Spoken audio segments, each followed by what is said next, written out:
6월 10일 오늘 만나 성경 말씀은 민수기 11장 13절에서 15절까지 말씀입니다.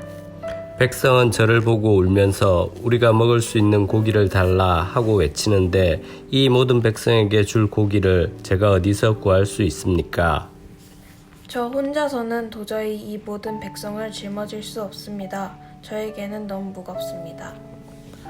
주님께서 저에게 정말로 이렇게 하셔야 하겠다면, 그리고 제가 주님의 눈밖에 나지 않았다면 제발 저를 죽이셔서 제가 이 곤경을 당하지 않게 해주십시오.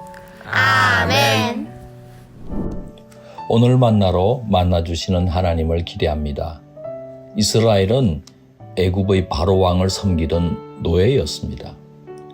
노예는 주인에게 충성하는 동안에는 잠잘 곳과 먹을 것은 제공받습니다. 이스라엘은 애굽을 떠나면서 자유인이 되었습니다. 눈에 보이는 주인 바로 왕은 사라졌습니다. 해방의 감격과 기쁨이 임했습니다. 하지만 그것도 잠시 아무것도 없는 막막한 광야를 마주해야 했습니다.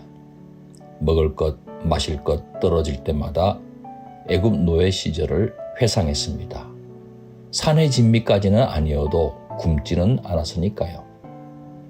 그때마다 눈에 보이지 않으시는 새 왕, 새 주인이신 여호와 하나님께서 즉시 해결해 주셨습니다.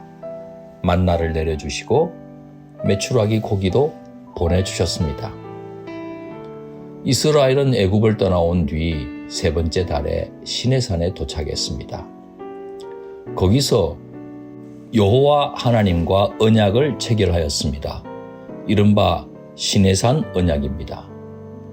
출애굽의 은혜를 입은 이스라엘이 여호와 하나님께서 주시는 계명을 지키면 하나님의 백성이 될 것이며 이스라엘의 하나님 여호와께서 제사장 나라로 세워주실 것이라는 내용입니다.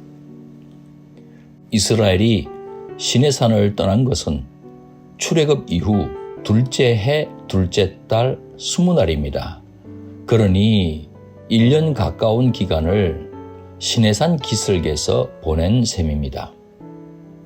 모세를 통해 받은 하나님의 계명을 숙지해가는 가운데 애굽 노예라는 과거의 정체성을 청산하고 하나님의 언약 백성이라는 새 정체성을 확고히 해가는 기간이었을 겁니다. 그렇지만 무엇을 먹을까 무엇을 마실까의 실존적인 문제는 언약 백성에게 여전히 쉬운 문제가 아니었습니다. 죽음의 땅이나 다름없는 광야는 불평이 나올 수밖에 없는 공간이었습니다. 이스라엘이 시내산을 출발하자마자 이내 불평을 쏟아내었습니다. 이번에는 하나님마저 진노하셨습니다. 이스라엘은 은혜를 망각했기 때문입니다. 살아계셔서 함께 하시는 하나님 보지 못하고 눈에 보이는 현실만 보았기 때문입니다. 그런데 우리라고 크게 달랐겠나 싶습니다. 이스라엘의 불평은 끝내 지도자 모세를 좌절케 했습니다. 더 이상 이 험악한 꼴을 보지 않도록 차라리 자신을 죽여달라고 간구할 정도였습니다. 끝도 없이 불평하는 백성들로 인해 모세는 그만 지친 겁니다. 계속해서 비뚤어져만 가는 자식 바라보는 부모의 심정이나 다름없었습니다. 아무리 궁핍하여도 주님께서 지금까지 베풀어 주신 은혜를 잊지 않고 지금도 함께 해주시는 주님을 신뢰하는 가운데 오히려 범사에 감사하는 높은 더 성도가 되어야 하겠습니다. 기도하겠습니다. 만물을 주관하시며 우리의 생사화복을 주장하시는 하나님 아버지, 지금까지 지내온 것 주님의 크신 은혜임을 고백합니다.